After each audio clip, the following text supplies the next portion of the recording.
So does anyone else think that Beast is doing his best impersonation of Sean Connery?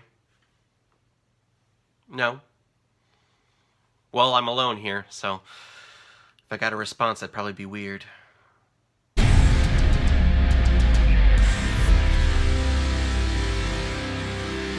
Beauty and the Beast, released in 2017 and is directed by Bill Condon, who is behind such films as Dreamgirls, Mr. Holmes, and both parts of Twilight, Breaking Dawn.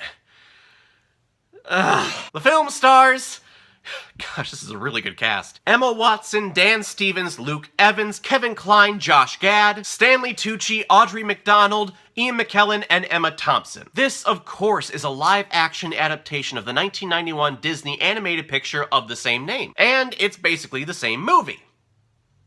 Like beat for beat. Belle is the outcast of her small town because she's nothing like the simple townsfolk. She wants adventure, she wants excitement. So one day, to save her father from imprisonment, she instead gets locked away in a hidden, enchanted castle by a beast. I might add a handsome beast at that. And she is forced to live there forever. So her days are spent wandering the castle and talking with the beast's servants, who have turned into household appliances, and she starts to grow some affection towards the beast, who has captured her. It is the Stockholm Syndrome tale as old as time. And I think that joke is told every single time this movie's talked about, but that doesn't make it less true. No matter how romantic or how Disney-ified you make this story, this is still a case of Stockholm Syndrome. For those of you who don't know, Stockholm Syndrome is a case where a captive starts to fall in love with their captor. Man, so many dark hidden messages in these Disney cartoons. You know, it's probably why the world is so messed up today. We all grew up on these Disney films and they all have these dark subliminal messages that it kind of brainwashes us. Telling you, Disney's taking over the world. But with that said, this is a beautiful story. Beauty and the Beast is a part of what I would like to call the holy trinity of Disney animated pictures, also including Aladdin and, of course, The Lion King. Everything else I feel is aspiring to be these three films. Some succeed, some... not so much. But this is a story that resonates with everyone. So much so that the 1991 cartoon was the first ever animated picture to be nominated for Best Picture at the Academy Awards. So when they announced that they were doing a live-action adaptation of this, my expectations went through the roof. I love this story. I love the cast that they got for this film. It's one of the best ensembles I've ever seen assembled, and I was hoping that some of the Broadway musical numbers would make it into the picture. And then I watched it, and I have to say I was a little let down. And don't get me wrong, there's a ton to love about this movie. Number one, being Luke Evans. Hands down, best part of the entire film. I had absolutely no idea he could sing like that. Evans was born to play this role. He captures everything about Gaston. The arrogance, the suaveness, the simpleton, but he doesn't make him a caricature. And then he sings Kill the Beast, and then you go, this man has some vocal training. No, really.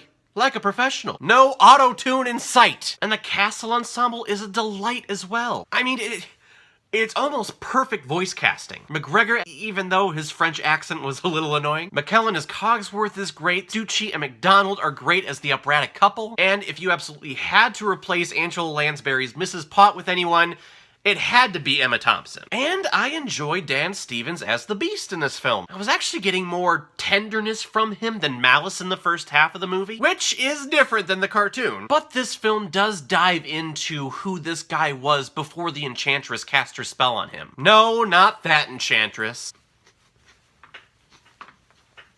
Oh, it kind of made me dizzy. And he has kind of a Sean Connery-ish accent going on, but I accept it because the Beast has a lot of teeth in his mouth. So you kind of have to sound like this. And they finally give the Beast a song! In the original cartoon, he gets nothing. There's no solo, but here he does, and I'm like, yes! Finally! I was the one who had it all. I was the master of my fate. I never needed anybody in my life. I learned the truth too late.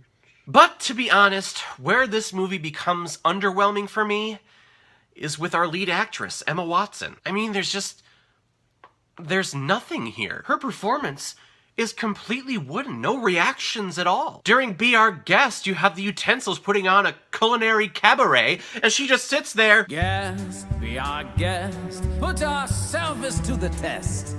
tie your knot. React to something, please! Plus, when you surround her with very talented musical artists, and then she sings, and you can hear the auto-tune, it's very noticeable. I mean, it honestly looks like she doesn't care at all. And if our main character doesn't care, how can the audience possibly? But I guess the thing that was the most disappointing to me about this adaptation was the adaptation itself. I am not kidding when I say this. This is a beat-for-beat remake of the animated film. They add little tiny things here and there, but I'd say like 96% of this film is straight out from the cartoon. And I asked myself, if you're not gonna make this your own, or at least add something to the original source material, why do this at all? I'd rather watch the cartoon. It's a half hour shorter, and Belle is way more believable. And of course, I mean, I know why they did it. Disney is in a period now where they're taking all of their animated features and adapting them to live action. They did it with Maleficent, Cinderella, Jungle Book, and then the next one that they're going to be doing is The Lion King, which is all going to be CGI, so I don't know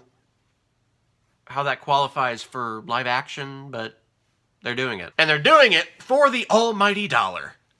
It's obvious. I mean, you can just smell the pretentiousness in the final scene of this movie. And they all have fake little smirks on. You can just see their thoughts. We're Disney. We're gonna make a buttload of money, no matter what anyone thinks. And I think that is so sad because there was so much potential here to make it something new and make it your own, but instead it's just a rehash of the animated picture. But in the end, the original is amazing, so check that one out. I do think that there is way more to love than there is to hate about this movie. The majority of the cast is wonderful, in particular Luke Evans, of course. You know, could I just get a Gaston movie, please?